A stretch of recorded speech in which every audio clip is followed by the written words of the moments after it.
सुप्रभात प्यारे बच्चों, आपकी मेरी कक्षा में बहुत बहुत स्वागत है। आज हम कर रहे हैं कक्षा 8वीं पाठ 8 शाम एक किसान, जिसके कवि हैं सर विश्वदयाल सक्सेना। आकाश का साफा बांधकर सूरज की चिलम खींचता बैठा है पहाड़, घुटनों पर पड़ी है नदी चादर सी, पास ही दहक रही है पलाश के जंगल की अंगीठी, बांध कर दूर पूर्व में सिमटा बैठा है भेड़ों के गले सा। तो इसके अंदर बेटा जो कवि हैं वो कहना चाहते हैं कि जो संध्या का समय है, शाम का जो समय है, उसमें जो है किसान की भांति उसको चित्रित किया गया, प्रस्तुत किया गया। तो इसके अंदर बोला गया है कि दूर स्थित जो पहाड़ ऐसा जान पड़ता है कि मानो क्या है, उसने क्या कर ली हो, साफा उसने बांध लिया हो, पगड़ी धारण कर ली हो, और हाथों में जो है सूरज रूपी जो थी चिलम, सूरज रूपी जो चिलम है वो उसने क्या है अपने हाथों में उसको धारण कर लिया है। अर्थात कहने का मतलब है कि जिस भांति जो किसान है वो ऊंची ऊंची पगड़ी धारण करता है, उसी भांति जो पहाड़ है वो अपने सिर पर आसमान की पगड़ी क्या है, पहने हुए है। घुटनों पर पड़ी है नदी चादर सी, पास, ठीक है ना, पास ही दहक रही है। दहक रही है मतलब जलना।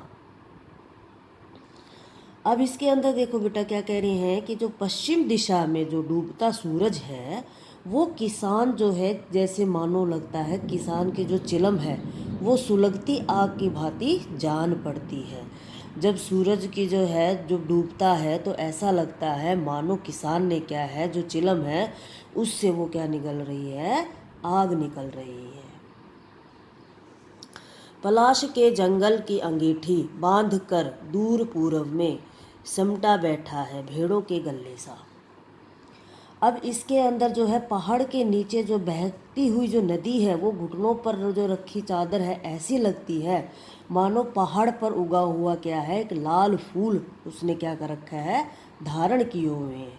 कौन सा फूल, पलाश का। और उससे वो क्या है, पास रखी हुई जो अंगीठी है वो क्या है, जलती हुई प्रतीत होती है। कहने का मतलब है जब सूर्य अस्त होने वाला होता है, जब धरती का जो पूर्व होता है वो क्षितिज यानी धरती आकाश का मिलन स्थल धीरे धीरे क्या है, अंधकार से परिपूर्ण हो जाता है, अंधकार से पूरी तरह से ढक जाता है। और अथवा कहने का मतलब है जब धरती के पूर्व किनारे पर क्या है, जब गहरा अंधकार किसी क्या है जैसे सिमटे हुए जो है इकट्ठे हुए भेड़ों के झुंड का सा क्या है, जान पड़ता है। ठीक है बेटा, नेक्स्ट देखिए। अचानक बोला मोर, जैसे किसी ने आवाज दी, सुनते हो चिलम ओंधी, धुआं उठा सूरज डूबा अंधेरा छा गया। अब इसके अंदर जो है ऐसा लगता है, कवि कह रहा है कि वातावरण तो बहुत ही क्या हो गया था, शांत हो गया था, परंतु मानो ऐसा लगता है कि कहीं से मोर की आवाज़ सुनाई पड़ती है। और जो वो है कि ऐसा लगता है कि कोई ऐसे बोल रहा है कि मानो हमें पुकार रहा है, सुनते हो चिलम ओंधी, यानी कि वो कहता है कि जो चिलम है वो उल्टी हो गई है, धुआं उठा और आग जो है बुझ चुकी है, उसमें से धुआं उठने लगा है, सूरज डूबा, सूरज डूब चुका है, चारों तरफ क्या है, अंधकार ही अंधकार छाया हुआ है। तो ये था बेटा, ठीक है। तो आपको अगर मेरा चैनल अच्छा लगे तो इसको लाइक करें, सब्सक्राइब करें और शेयर करना ना भूलें। Thank you.